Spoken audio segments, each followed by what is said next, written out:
Menteri Pendidikan Dasar dan Menengah Abdul Mukti menyampaikan perubahan nama sistem penerimaan peserta didik baru atau PPDB menjadi sistem penerimaan murid baru atau SPMB. Dalam aturan baru, pemerintah mengubah jalur masuk dan persentase penerimaan murid baru untuk setiap jalurnya.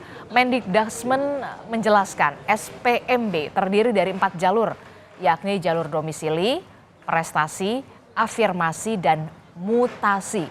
Mendikbudrismen memastikan persentase penerimaan murid di setiap jalur akan ditambah dalam SPMB. Abdul Mukti bilang aturan itu sudah diterima dan disetujui oleh Presiden Prabowo Subianto. Tinggal menunggu terbit usai mendengar masukan dari berbagai pihak. Kenapa kami ganti nama itu? Karena selama ini muncul pemahaman yang kurang tepat. Karena dianggap penerimaan itu hanya zonasi. Jadi kami sampaikan bahwa jalur penerimaan murid baru itu ada 4. Yang pertama adalah domisili atau tempat tinggal murid. Kemudian yang kedua itu jalur prestasi. Yang ketiga jalur afirmasi. Yang keempat jalur mutasi.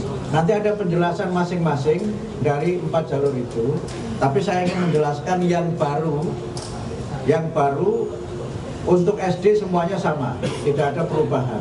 SMP itu yang berubah adalah persentase masing-masing jalur. Dan untuk jalur prestasi yang baru adalah adanya, kalau sebelumnya jalur prestasi itu kan ada akademik dan non-akademik.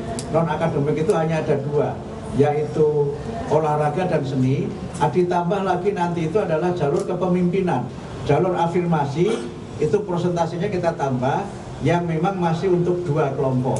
Pertama adalah untuk penyandang disabilitas, kemudian yang kedua adalah untuk masyarakat atau murid yang berasal dari keluarga yang kurang mampu. Jalur mutasi itu adalah karena tugas orang tua, dan termasuk jalur mutasi itu adalah kuota untuk para guru yang mengajar di sekolah tertentu. Ada beberapa perbedaan antara skema PPDB dengan SPMB yang akan berlaku di tahun ini, di mana jalur zonasi pada PPDB diganti menjadi jalur domisili pada SPMB yang berbasis jarak antara tempat tinggal calon murid dengan sekolah. Selain itu juga ada jalur prestasi, afirmasi, dan juga mutasi. Sementara untuk jalur domisili mempertimbangkan jarak tempat tinggal calon murid ke sekolah. Sedangkan untuk jalur prestasi ada penambahan kriteria pada SPMB, yakni jalur non-akademik akan ditambah soal kepemimpinan atau aktif di organisasi. Tidak hanya dari prestasi seni dan olahraga seperti pada PPDB. Sementara untuk jalur afirmasi, saudara, masih sama dengan PPDB, yakni dari keluarga yang kurang mampu dan penyandang disabilitas. Namun kuotanya akan ditambah. Dan terakhir melalui jalur mutasi, yakni perpindahan tugas orang tua karena pekerjaan, termasuk guru yang mengajar di sekolah.